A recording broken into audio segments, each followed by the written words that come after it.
Hello guys, welcome back to my channel. Raj Kapoor बहुत ही अच्छे actor, producer, director, storyteller तो थे और इसके साथ साथ अपने फादर का एक बहुत ही अच्छा एस्टेब्लिश्ड थिएटर संभालने की जगह उन्होंने 24 साल की उम्र में खुद का आर के स्टूडियो बिल्ड करा था। और राज कपूर की जो फिल्म्स होती थी ना, वो बहुत ज्यादा इम्पैक्टफुल होती थी। उनकी थीम्स ऐसी होती थी कि वो कास्टिज्म पे, करप्शन पे, पॉवर्टी पे, इस तरह के टॉपिक्स को वो कवर अप करते थे और कैप्चर करते थे। इसकी वजह से उनको 28 साल की उम्र में ही ग्रेटेस्ट शोमैन ऑफ सिनेमा का टाइटल भी मिल गया था। इतना इम्पैक्टफुल काम करते करते राज कपूर के इंटरेस्ट चेंज हो गए और उनका इंटरेस्ट कहाँ पर आ गया? फीमेल बोल्डनेस की तरफ। स्क्रिप्ट की रिक्वायरमेंट नहीं होती थी कि वो बोल्ड सीन्स डाले, सेक्सुअलाइज करे पूरी स्क्रीन को, तो वो अपने पर्सनल बेनिफिट्स के लिए, अपने शौक के लिए वो सारी चीजें ऐड करने लगे विदाउट इवन स्क्रिप्ट की रिक्वायरमेंट होते हुए। अब ये सब जब हो रहा था तो वो लोगों की नजरों में आ रहा था और लोग उन पर सवाल उठाने लगे, इंडस्ट्री के लोग भी और ऑडियंस भी। जब स्क्रिप्ट की रिक्वायरमेंट ही नहीं है तो फिर हीरोइंस के बोल्ड सीन्स क्यों ऐड करवाए जा रहे हैं? और फिर उसके बाद नरगिस के साथ उनका एक्स्ट्रा मैरिटल अफेयर जो था, उसके ऊपर भी सवाल उठने लगे और हर बार राज कपूर अपने डिफेंस के लिए हमेशा रेडी रहते थे। अब हम अगर एकदम स्टार्टिंग से बात करें तो राज कपूर के अर्ली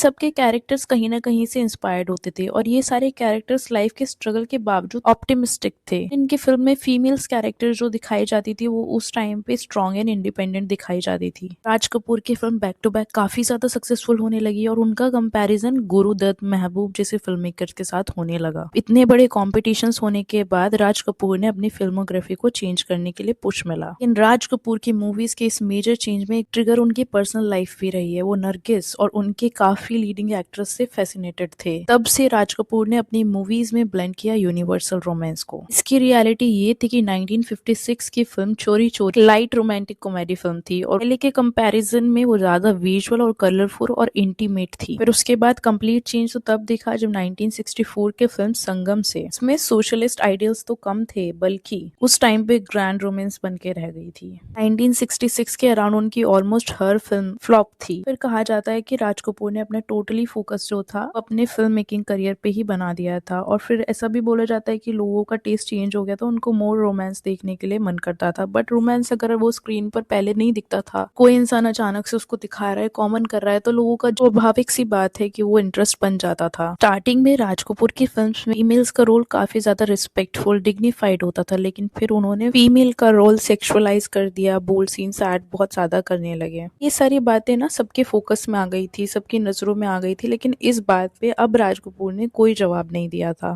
इतनी ज्यादा न्यूडिटी को प्रमोट करते करते उन्होंने बहुत ही ज्यादा भद्दे रिप्लाईज देने और शुरू कर दिए कि हम न्यूडिटी से शॉक्ड क्यों होते हैं, ये हिपोक्रेसी क्यों है, बच्चे पेड़ पर नहीं उगते हैं, वो बेड पर बनते हैं, एक सुंदर लड़की दिखाने में क्या गलत है।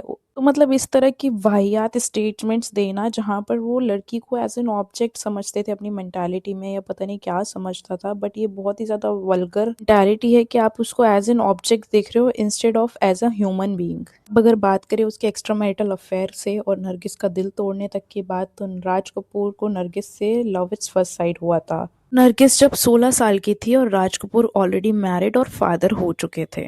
और राज कपूर और नरगिस की सेकंड फिल्म थी बरसात। उस बरसात फिल्म के बाद से उनकी ऑन स्क्रीन पेयर हिट हो चुका था। 1948 से 1956 तक दोनों ने 16 फिल्म्स टोटल साथ में करी थी। आपको पता ही होगा कि उस वक्त पे कितना ज्यादा पॉपुलर इनकी लव स्टोरी हो रही थी कि हर एक इंसान को ये लगता था कि राज कपूर नरगिस से शादी कर लेगा। नरगिस ने हर तरीके से राज कपूर की करियर को ग्रो करने के लिए काफी ज्यादा हेल्प करी थी, आर के स्टूडियो को बहुत ज्यादा हेल्प करी थी। ये सब मैं कुछ एज्यूम करके नहीं कह रही हूँ, ये सब रिटन है। ये बात ऋषि कपूर ने अपनी ऑटोबायोग्राफी में भी लिखी है। He was also man in love at the time, unfortunately with someone other and my mother. His girlfriend was leading lady of some of his biggest hits of time including Aag, Barsaat, आवारा। नरगिस की family तो इस रिश्ते को लेकर के बहुत ही ज्यादा अपोज कर रही थी, वो बिल्कुल भी सपोर्ट नहीं कर रही थी। एक मोमेंट ऐसा आ गया था कि नरगिस भाई ने इस रिश्ते को तोड़ने के लिए उनके ऊपर वायलेंस भी किया था, बट नरगिस काफी डीपली प्यार में थी राज कपूर के साथ, तो उस बात से कोई फर्क नहीं पड़ा। नरगिस इतना ज्यादा इन्वॉल्व थी राज कपूर के साथ कि उन्होंने बाहर के कोई भी प्रोजेक्ट्स करने के लिए बंद कर दिए थे। आर के स्टूडियो के साथ ही वो काम करती थी और इन दोनों की क्लोजनेस काफी ज्यादा बढ़ रही थी, हालांकि वो कम पैसों में काम करती थी आर के स्टूडियो। मीनवाइल राज कपूर की वाइफ, उनका घर, उनके बच्चे, फाइनेंशियली हर एक चीजें संभाल रही थी जब ये जनाब बिजी थे नरगिस के साथ अफेयर करने के लिए। इनका रिश्ता लगभग 7 साल का हो चुका था और अब इसमें प्रॉब्लम्स आने लगे क्योंकि राज नरगिस को कंट्रोल करने लगे। राज कपूर चाहता था कि नरगिस सब कृष्णा की तरह साड़ी पहने जो कि उनकी वाइफ है। 7 सालों तक राज कपूर ने नरगिस को काफी ज्यादा मैनिपुलेट कर रखा था, फेक प्रोमिस कर रखे थे। ऐसा इम्प्लीकेट किया हुआ था कि वो नरगिस से शादी कर लेगा, बट ऐसा हुआ नहीं ऑब्वियसली, क्योंकि वो सिर्फ एक एक्स्ट्रा मैरिटल अफेयर में रहना चाहता था उसके साथ। पर्सनली तो छोड़ो छोड़ो, प्रोफेशनली भी वो नरगिस को एक्सप्लॉइट कर रहा था। नरगिस को इंडस्ट्री वेज से कम वेजेस पे अपनी फिल्म में काम करवाता था, और तो और नरगिस को आरके स्टूडियो से एक्सक्लूसिव कर लिया था ताकि वो और किसी के साथ काम नहीं कर पा रही थी। तो ये है गंदी रियलिटी इनके प्यार की। अब देखो ये चीज वहां पर भी दिखाई हुई बैड्स ऑफ बॉलीवुड में, जहां पर वो कॉन्ट्रैक्ट कर लेते और फिर लोगों को बाउंड कर देते कि वो कहीं और काम नहीं कर पाए, और वहां पर भी अपने अंडर रह करके भी काम नहीं दे पाते हैं। ये स्पॉइल करते हैं इंसान का।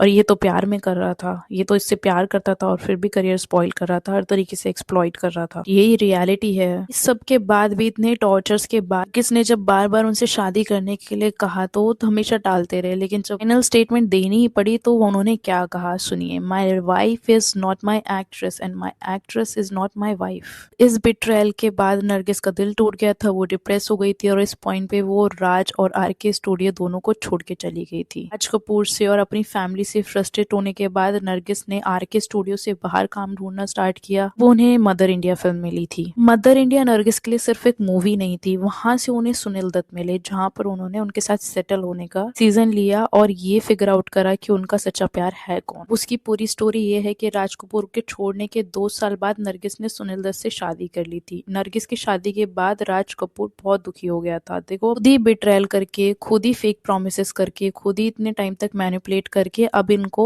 ये सहा नहीं गया कि वो इंसान किसी बेहतर के साथ सेटल हो रहा है। वो मेंटालिटी होती है जो इंसान होते हैं ना, कि वो लूप में अपनी तरफ ही फंसाना चाहते हैं उस इंसान को, और अगर वो मूव ऑन कर जाए, फाइनली उनसे निकल जाए, उनकी ईगो हर्ट हो जाती है। तो ये इसी कैटेगरी का इंसान जो थे, हो सकता है उसी में राज कपूर भी शामिल हो। अब इसका इम्पैक्ट ये हुआ कि राज कपूर काफी ज्यादा अल्कोहलिक हो गए थे, और ये बात उनकी वाइफ को बहुत बुरी लग रही थी कि वो किसी और चक्कर में अपनी ये हालत कर रहे। ऑब्वियसली बीइंग अ वाइफ बुरा लगेगा ही, किसी को भी बुरा लगेगा। वो इतना ज्यादा अल्कोहल एडिक्ट हो गया था कि उनकी पूरी फैमिली परेशान हो गई थी इस बात से। पब्लिक में ऐसा दिखाया कि नरगिस ने उनका दिल तोड़ दिया, बल्कि रियलिटी क्या थी कि वो टॉक्सिक था, मैनिपुलेट कर रहा था नरगिस को, इतने साल तक अपने प्रोमिस पे स्टैंड बाय नहीं कर पाया था। ऐसा कहा जाता है कि नरगिस ने इतना ट्राई किया था कि उसने राज कपूर के साथ अपना रिश्ता बचाने के लिए मोरारजी देसाई तक से एडवाइस ली थी कि वो मैरिड है, हिंदू है, क्योंकि इनका अदर रिलीजन था ना दोनों का, तो वो चाहती थी कि वो लीगली कैसे शादी कर सकती है। इस वजह से वो उनसे तक एडवाइस लेने की चली गई थी। लेकिन राज कपूर ने पूरी दुनिया को ये बोलना शुरू कर दिया नरगिस ने राज कपूर को बिट्रे किया है। यहाँ पर राज कपूर की ये स्टेटमेंट है, the world tells me I let Nargis down, it was she who betrayed मी,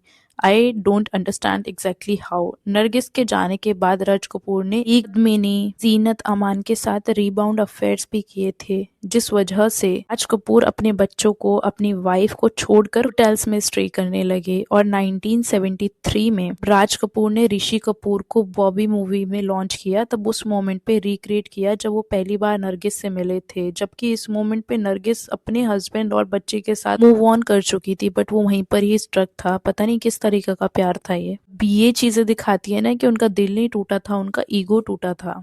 और ऐसा भी कहा जाता है कि राज कपूर का फीमेल्स को लेके ना माइंडसेट काफी डिफरेंट था, जो कि स्टेटमेंट में मैंने इससे पहले भी बात करी है कि वो एक फीमेल्स को एज एन ऑब्जेक्ट देखते थे instead of as a woman being, कि वो इक्वल है। भी ऐसा कहा जाता है कि कपूर फैमिली की सारी फीमेल शादी के बाद घर बैठी जाती हैं, क्योंकि कपूर्स जो है ना, वो उनका माइंडसेट ऐसा ही चलता आ रहा है, वो चेंज नहीं हो रहा है, और वो अभी तक भी ऐसा ही है। जैसे कि अपनी वाइफ्स की डिसरिस्पेक्ट करो, उनको ज्यादा अटेंशन नहीं दो, बच्चों को डिस्टेंट रखो, ज्यादा उनके साथ स्ट्रिक्ट बिहेव करो, ज्यादा फ्रैंक नहीं हो, अल्कोहल कंज्यूम करना, अब्यूज, एक्स्ट्रा मैरिटल अफेयर्स, ये सब बहुत ही ज्यादा इनका कपूर फैमिली का नॉर्मल है, जैसे कि ये जेनेटिक हो। सत्यम शिवम सुंदरम की मूवी के टाइम पर भी राज कपूर ने अपनी काफी ज्यादा क्रीपी साइड दिखाई हुई है। ये कितने भी अच्छे आर्टिस्ट हो, बट इनकी सोच कितनी ज्यादा वाहियात है, वो कोई नहीं चेंज कर सकता। ये ओवरऑल बिहेवियर बहुत ज्यादा टॉक्सिक है और डेफिनेटली काफी ज्यादा डिस्टर्बिंग है। ये आपको वीडियो कैसा लगा कमेंट सेक्शन में जरूर बताना। वीडियो पसंद आई तो please do like, share and subscribe to my channel. Thank you so much for watching. Bye bye.